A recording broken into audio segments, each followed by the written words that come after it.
Hello friends, welcome to my channel the earth hurt. तो जैसे कि हम सबको पता है कि यूजीसी नेट का जो नोटिफिकेशन है वो 16 को निकला था। एंड लास्ट डेट जो है वो 7 मई को है। तो अगर आपने फॉर्म नहीं भरा है तो this is your last chance to fill up your form. तो इसके लिए कुछ बेसिक टिप्स, पैटर्न्स, प्रोसेस मैं आपको डिस्क्राइब कर देती हूँ। So that according to me, अगर आप मास्टर्स में भी हैं तो भी आपको अप्लाई कर देना चाहिए फॉर यूजीसी नेट एग्जाम। क्योंकि आप मतलब अगर आप अभी प्रिपेयर कर रहे हो तो आपका जो नॉलेज है वो आपके दिमाग में फ्रेश है। along with that, जब पढ़ाई चलती रहती है ना, तब कोई भी एग्जाम क्लियर करना आपके लिए इजी हो जाता है। आपका दिमाग उस एक्टिव स्टेज में होता है कि आप मतलब नॉलेज को एसिमिलेट कर सकते हो बहुत इजीली। एंड फिर उसको हॉल में आप अपने अकॉर्डिंगली प्रोड्यूस भी कर सकते हो अपने दिमाग से बाहर निकाल के। वंस आप जॉब वॉब में एंगेज हो जाते हो, फैमिली लाइफ में एंगेज हो जाते हो, then it becomes little difficult. But truly speaking, this is not like that कि आप नहीं कर पाओगे। अगर आप लाइफ के किसी भी फेज में हो आप कर सकते हो। पर स्टूडेंट लाइफ में करना सब मानेंगे ये बात कि थोड़ा इजी होता है। अब मैं आपको दिखाती हूँ कि क्या डेट है, क्या क्या नोटिफिकेशन में क्या दिया गया है। Let's have a look. तो ये देखिए, online registration and submission of application form है 16 अप्रैल से 7 मई तक। तो आज 5 मई है, तो हमारे पास और 2 दिन बाकी है। तो अगर आप एग्जाम देने का सोच रहे हैं, आपके दिमाग में कुछ कंफ्यूजन चल रहा है कि दें कि ना दें, वेल प्रिपेयर्ड नहीं है, तो भी दीजिए। क्योंकि उससे फायदा आपको ये है कि एक्सपीरियंस होगा। नेक्स्ट टाइम आप प्रिपरेशन उसी हिसाब से तैयार कर सकते हो। एंड मतलब छोड़ना नहीं चाहिए, है ना। तो अगर कंफ्यूजन चल रहा है कि 7 मई तक जमा करूं कि ना करूं, तो श्योरली आप you should go for it and submit the form. Examination फी अगर आप नेट बैंकिंग, यूपीआई पेमेंट वगैरह में दे सकते हैं तो भी 8 मई तक वो लोग मान जाएंगे कह रहे हैं। बट आई सजेस्ट, जब फॉर्म भर रहे हो तभी के तभी अगर कर दो तो सही रहता है। अगर 7 मई तक आपने पेमेंट के अलावा सारा स्टेप कर लिया है, पेमेंट बाकी है, तो 8 मई को आप पेमेंट कर सकते हो। और अगर मतलब 7 मई को आप फॉर्म फिलअप करते टाइम जब ये ऑप्शन आता है पेमेंट वाला तभी कर दो, तो तभी की तभी शांति। तो बाई 7 में आपको फॉर्म सबमिट करना है। एंड इन केस 7 मई को आप सबमिट नहीं कर पाते हो फीस, तो वो फीस आप 8 मई तक सबमिट कर सकते हो, तभी आपका फाइनल होगा। अब फी का स्ट्रक्चर क्या है? जनरल अनरिजर्व जो है उनको फी देना पड़ेगा 1150 रुपये, 1150। और जनरल में जो इकोनॉमिकली वीकर सेक्शंस हैं, ओबीसी, नॉन क्रीमी लेयर हैं, उनके लिए 600 रुपीज है। तो उसके लिए both for general, EWS and OBC NCL, दोनों कैटेगरी के लिए आपको आपका वो सर्टिफिकेट होना जरूरी है। Then scheduled caste, scheduled tribes, person with disability, उनके लिए दिया गया है 325 रुपीज। थर्ड जेंडर के लिए भी अभी 325 रुपीज रखा गया है। और जैसे कि कहते हैं कि once you will submit your form, 9 मई से 10 मई के बीचों बीच अगर कोई करेक्शन करना हो तो कर सकते हो। And intimation of cities exams, ये जो है ना, ये बाद में वो लोग बताते हैं, वो एकदम लास्ट मोमेंट में ही बताते हैं कि सिटीज कहाँ पे आपको अलॉट की गई हैं। तो इसीलिए हमेशा जो ये जो 3 ऑप्शंस होते हैं ना, तीनों ऑप्शन में पहले आप देख लो कि आपके नियरेस्ट कौन सा है, वो फर्स्ट प्रेफरेंस में रखो। सेकंड प्रेफरेंस में भी वैसा जगह रखो जो एकदम फर्स्ट वाले से थोड़ा दूर तो होगा ही, ऑब्वियसली फर्स्ट प्रेफरेंस हम सबसे नियरेस्ट वाला ही देंगे, बट उसकी दूरी भी कम हो। और थर्ड प्रेफरेंस में आप अपने आपके चॉइस का कोई एक्स्ट्रा दे सकते हो, बट 3 ऑप्शन देने होते हैं, वो मैंडेटरी है। तो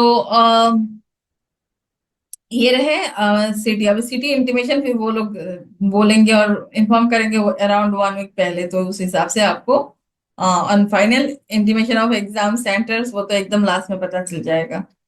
देन एडमिट कार्ड वगैरह वो सब भी बाद में बताया जाएगा। डेट ऑफ एग्जामिनेशन जो है वो उन लोगों ने ऑलरेडी डिक्लेयर दे रखा है, 21 जून से लेकर 30 जून के बीचों बीच।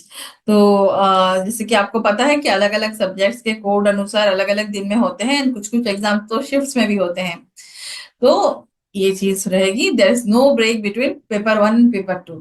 है वो है अवार्ड ऑफ तो जेआरएफ एंड अपॉइंटमेंट एज अब जैसे कि असिस्टेंट आप प्रोफेसर। नेट क्लियर कर लेते हो, नेट एग्जाम देते हो, उसके फिर लिए आप आपको जो क्वालिफाइड हो रिजल्ट गए। मिलता है ना, कैटेगरी वो 2 जो 3 है कैटेगरी क्वालिफाइड में फॉर अपॉइंटमेंट एज आपको असिस्टेंट क्वालिफाइड प्रोफेसर घोषित किया जाता एंड है। एडमिशन टू तो पीएचडी। कैटेगरी 1 जो है, एंड कैटेगरी 3 जो है वो है eligible for admission to PhD only. तो ये जो कैटेगरी 1 में क्या आता है आप देख सकते हो, टेबल में दिया हुआ है। Award of JRF and appointment as assistant professor, yes है इसके लिए। आप जेआरएफ मतलब जूनियर रिसर्च फेलोशिप जो होता है वो आपको मिल जाएगी। असिस्टेंट प्रोफेसर के लिए आप एलिजिबल होगे एंड पीएचडी एडमिशन भी हो जाएगी। तो मतलब अगर आप जेआरएफ क्लियर कर लेते हो, आपके जो तीनों नीड है वो फुलफिल हो जाते हैं। आपको फेलोशिप, आप सोच रहे होंगे कि फेलोशिप के बिना पीएचडी कैसे करें, तो वो प्रॉब्लम है वो सॉर्ट आउट हो जाएगी, क्योंकि आपको फेलोशिप मिलता रहेगा। असिस्टेंट प्रोफेसर के लिए आप अप्लाई करने के लिए योग्य माने जाएंगे। एंड पीएचडी के एडमिशन जो है उसमें एडमिशन टेस्ट लेने की आपको जरूरत नहीं होगी, वहां पे आप इंटरव्यू के जरिए एडमिशन ले सकते हैं। सेकंड जो कैटेगरी है एंड कैटेगरी 3 है, इन दोनों में आप देख सकते हैं कि जेआरएफ नहीं है तो फेलोशिप नहीं मिलेगी। हाँ, कोई कोई यूनिवर्सिटी जो है वो नॉन नेट फेलोशिप जरूर देती है, तो उसके लिए आप अलग से अप्लाई कर सकते हैं, बट जूनियर रिसर्च फेलोशिप जो है वो आपको नहीं प्राप्त होगी। सेकंड जो है कि eligible for assistant professor, yes. For category 2 आप एलिजिबल हो for assistant professor. And PhD admission जो है उसमें आपका एंट्रेंस टेस्ट दिए बगैर, इसको मतलब रिटर्न की जगह पे इसको माना जाएगा 70%। जो वेटेज है वो इसको दिया जाएगा एंड 30% वेटेज दिया होगा परफॉर्मेंस इन द इंटरव्यू। तो इन दोनों को मिला के एक्चुअली आपका सिलेक्शन होगा पीएचडी के लिए। तो इसमें भी अगर आप क्लियर कर लेते हो तो आपके पीएचडी के लिए रास्ता सरल हो जाता है। एंड कैटेगरी 3 जो है वो है eligible for admission to PhD only. तो इसमें ना ही फेलोशिप मिलेगी, ना ही आपको असिस्टेंट प्रोफेसर के लिए योग्य माना जाएगा। रादर आपको बस पीएचडी के एडमिशन के लिए सिलेक्टेड माना गया है। एंड उसके हिसाब से आप एडमिशन ले सकते हैं। आप देखते हैं आगे।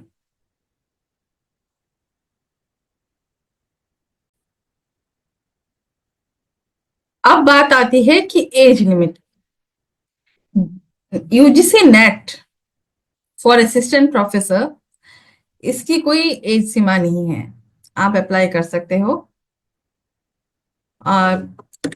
और पीएचडी के लिए भी अगर आप अप्लाई कर रहे हो तो भी कोई एज सीमा नहीं है। बट अगर आप जूनियर रिसर्च फेलोशिप यानी जेआरएफ के लिए अप्लाई कर रहे हो तो अपर age limit for this exam is 30 years। तो इसीलिए मैं कह रही हूँ, अगर आप पीएचडी नहीं किया है अपने अभी तक और आप सोच रहे हो कि पीएचडी करना चाहते हैं with proper fellowship and everything, तो अगर मास्टर्स दे रहे हो ना इस बार भी, तो भी 7 तारीख के बीचों बीच फॉर्म भर लो। भर के एग्जाम हॉल में बैठो, समझो, परखो, सो दैट ये आपको शक्ति देगा कि आप समझ जाओगे ना। फिर प्रिपेयर करके अगर दिसंबर को एग्जाम देते हो, साल में 2 बार होता है यूजीसी नेट एग्जाम, तो दिसंबर को आप क्लियर कर ही लोगे। 6 महीने अगर अपने अच्छे से जनरल पेपर एंड आपका जो सब्जेक्ट पेपर है वो दोनों पेपर अच्छे से पढ़ाई की, देन इट्स क्वाइट इजी। बस थोड़ा मन लगा के पढ़ना होता है, नोट्स बनाने होते हैं, and that's the main thing. थोड़ा प्रैक्टिस पेपर्स हो जाए आराम से हो जाता है। तो इस एग्जाम का अपर एज लिमिट है for junior research fellowship 30 years।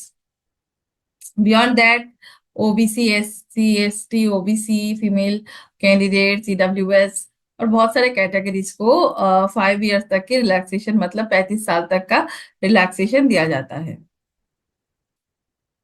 तो ये है यूजीसी नेट का जो रूल।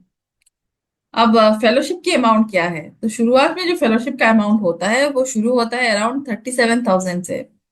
एंड जब आप सीनियर रिसर्च फेलो हो जाते हैं 2 साल बाद, तब आपको अराउंड 42,000 मिलता है।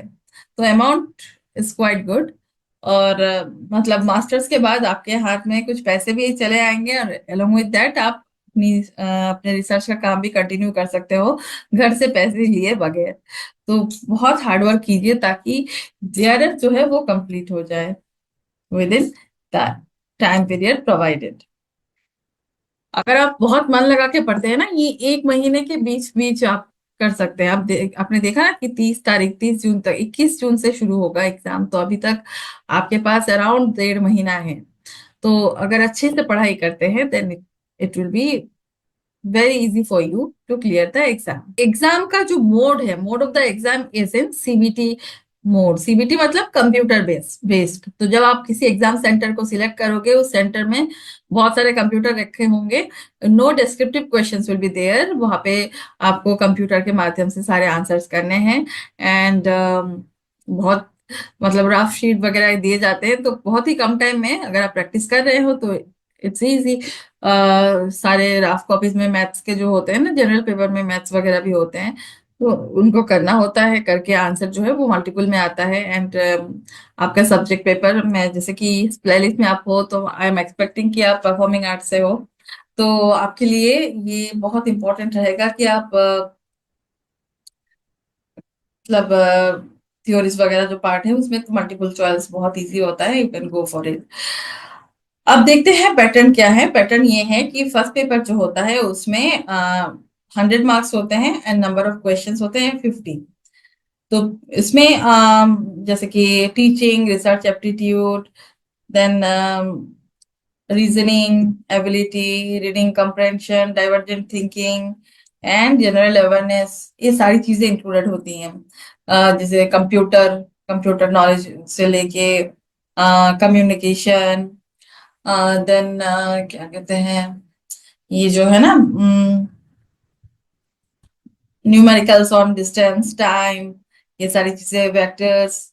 मैं आपको बाद में ये जो सिलेबस है वो भी प्रोवाइड कर दूंगी जनरल पेपर का।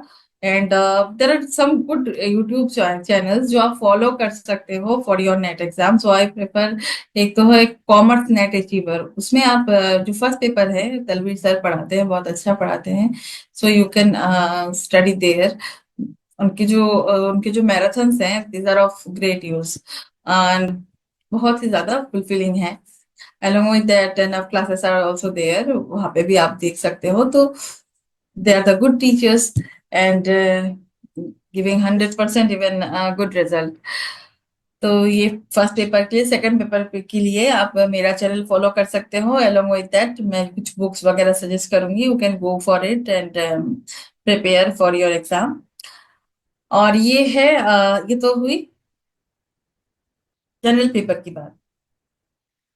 और जो ये है सब्जेक्ट पेपर्स, मतलब परफॉर्मिंग आर्ट्स का जो है उसके लिए उसमें होते हैं 200 मार्क का exam, number of questions 100, and this is based on the subject selected by the candidate. आपने जो सब्जेक्ट सिलेक्ट किया है उसके ऊपर होगा। सपोज ये परफॉर्मिंग आर्ट्स है आपका, टोटल 3 घंटे होंगे। अब कंप्यूटर में ये सिस्टम क्या होगा, आप जब जाएंगे ना, एंटर करेंगे, फिर आपका आपका फोटो वगैरह लिया जाता है, फिंगरप्रिंट वगैरह लिया जाता है, एंड देन आपको असाइन किया जाएगा आपका कंप्यूटर। आप जैसे ही जाएंगे, आपको आपका फोटो दिखेगा कंप्यूटर के स्क्रीन पे।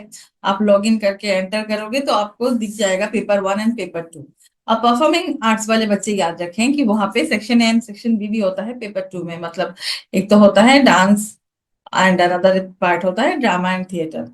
तो आप इनमें से क्या चूज करते हो वो हॉल में आप चूज कर सकते हो। या तो आपको डांस सिलेक्ट करना है या फिर ड्रामा और थिएटर, तो इन दोनों में से एक लेना होता है। तो इसमें भी ऐसा है कि जो फर्स्ट पार्ट है वो सबके लिए कॉमन है। डांस मतलब सेकंड पेपर के अंदर part A and part B होता है। तो पार्ट ए जो है वो सबके लिए कॉमन है, and part B and C में आपको एक सिलेक्ट करना होता है। तो this is the basic. Hope UGC NET के बारे में everything is clear to you all.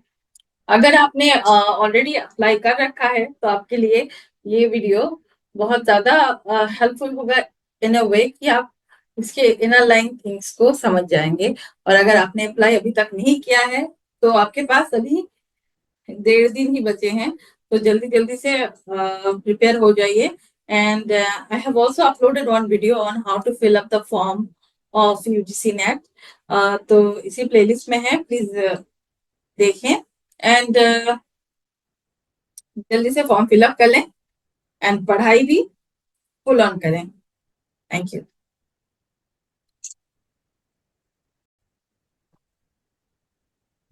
And please like, share, comment, and subscribe to my channel. Be with me. Thank you.